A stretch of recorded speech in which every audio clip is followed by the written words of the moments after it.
The unforgiveness that I was holding on to, the hate, the anger, was destroying my life. I was continuing to let these men have control over me. I was continuing to let myself be victimized over and over and over again because I was hanging on to the hate and I was unwilling to forgive.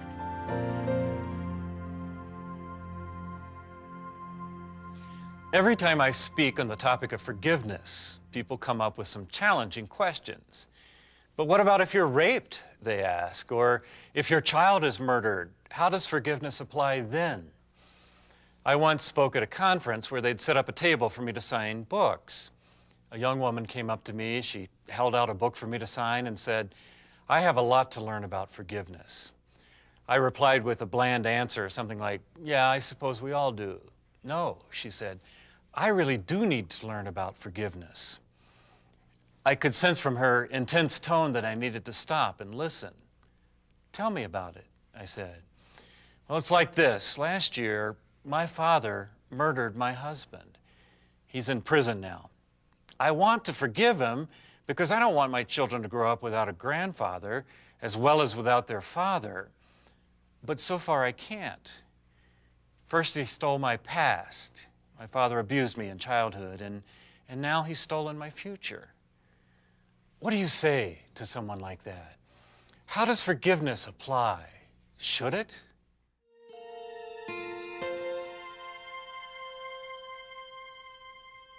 I believe the best way to learn about forgiveness is by seeing it in action, by hearing its stories. In this session, we're going to encounter a couple of people who ran head-on into the need for forgiveness. I believe that what they learned has much to say to the rest of us. Now, not all of us will confront the issues of forgiveness in quite such a dramatic fashion, but these people have plumbed the depths of forgiveness, and they have much to teach us. Back and forth, back and forth. Dr. Tony Campolo tells this story of an act of seemingly impossible forgiveness.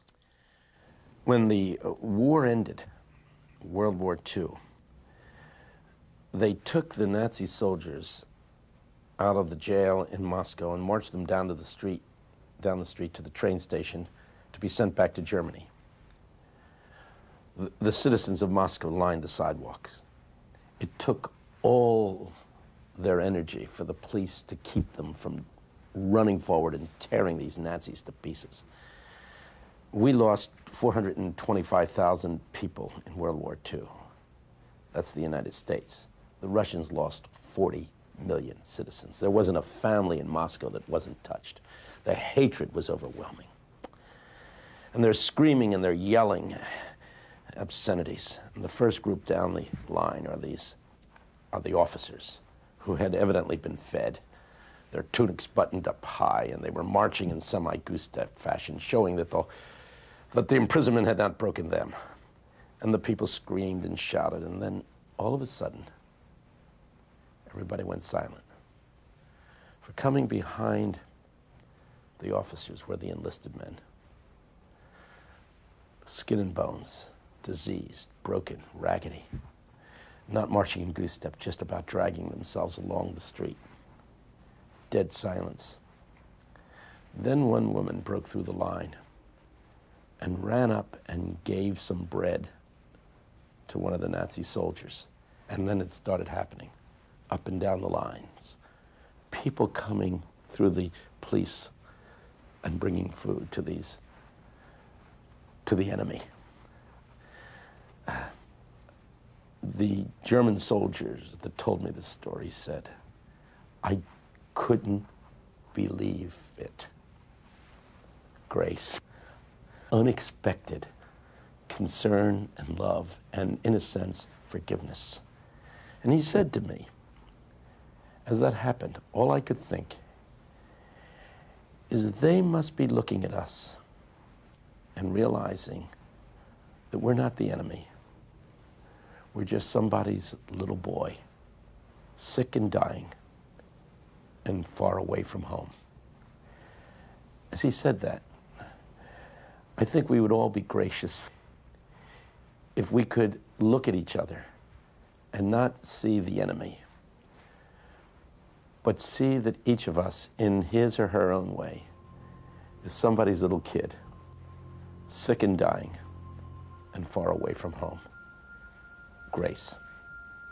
What incredible power, the linking of the forgiver and the forgiven. In the truest acts of forgiveness, the wounded party eventually becomes a minister of love and a dispenser of God's grace. I believe, in fact, that this act of linkage is one of the main reasons why God sent his Son to earth. He became one of us. He stood by us, side by side. When Jesus prayed from the cross, "Father, forgive them, for they don't know what they are doing," he meant those words with all his heart. Because Jesus had been here in person, had linked up with us, he could truly understand that we don't know what we are doing. Forgiveness is hard. It's hard for God as well as for us. It cost God the death of his Son. But in the end, it allowed God to get his family back. It brought God and us together.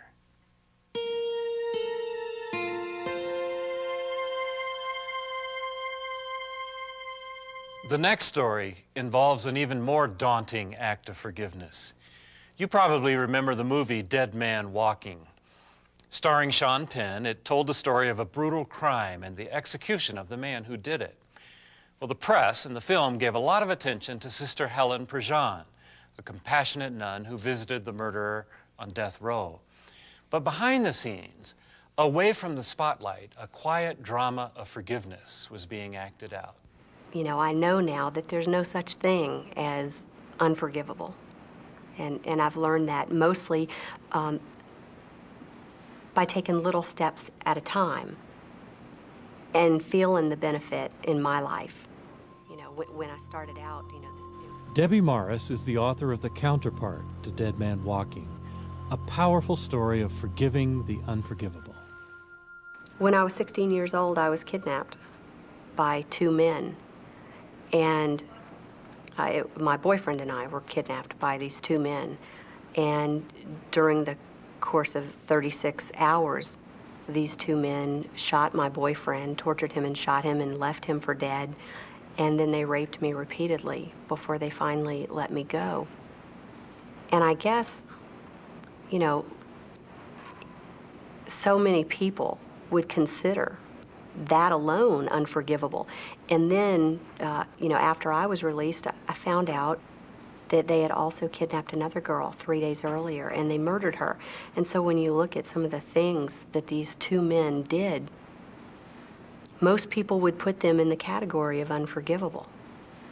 And that's how they were categorized in my life for years, as unforgivable.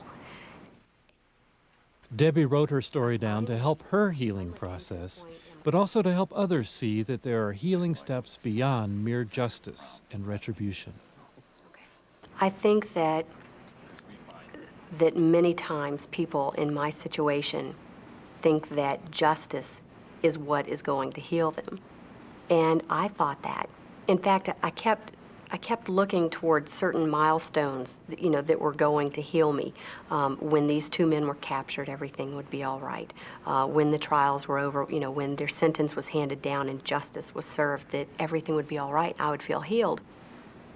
And I was disappointed time after time because justice was not fulfilling it. And I don't mean to say that there's no place for justice, you know, as far as our legal system is concerned. You know, there needs to be a way to be able to punish offenders, violent offenders especially. However, what we get confused about is the healing effect of justice. Justice is not what heals us, and it certainly didn't heal me. I don't think that was ever any more clear to me than the morning after Robert Lee Willie, one of the men who kidnapped and raped me, was executed. I thought surely this would be the end, and I would feel completely satisfied and completely healed. But what happened was, in the weeks before his execution, I was feeling very anxious about it and uncertain, and I would reflect constantly on my role in his execution, my testifying against him, all in the name of justice. And I realized then that there's no such thing as justice here on earth for what that man did. He could have died in the electric chair 5 times, and it wasn't going to be justice for the parents who lost their 18-year-old daughter. It wouldn't be justice for what I lost as a 16-year-old girl, experiencing that kind of terror and sexual assault, and my life was changed forever. There is no justice here on earth for things like that. The only justice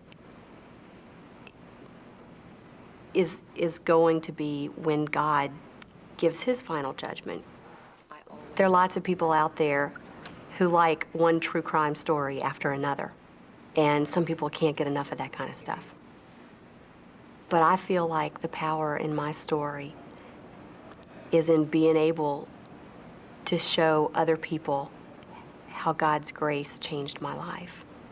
And that's the story that I was willing to tell. Before I got to that point, I wasn't even willing to share with people I knew what had happened to me. There was still so much shame involved in it. And when I was able to forgive, not only did the hate and the anger and the pain go away, but the shame did too. Debbie's story and her book are eloquent testimony to the power of forgiveness, even forgiving the unforgivable. When I chose to forgive, there was a prisoner that was set free, and I realized that prisoner was myself. I hope and pray that none of you watching will ever have to go through the wrenching process of forgiveness that we've seen in this session. But I do know that all of us will face our own mountains, large or small, of forgiveness.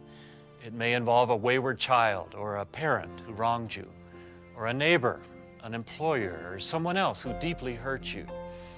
I hope that together with your group, you gain some further understanding of this most amazing act of grace, forgiveness.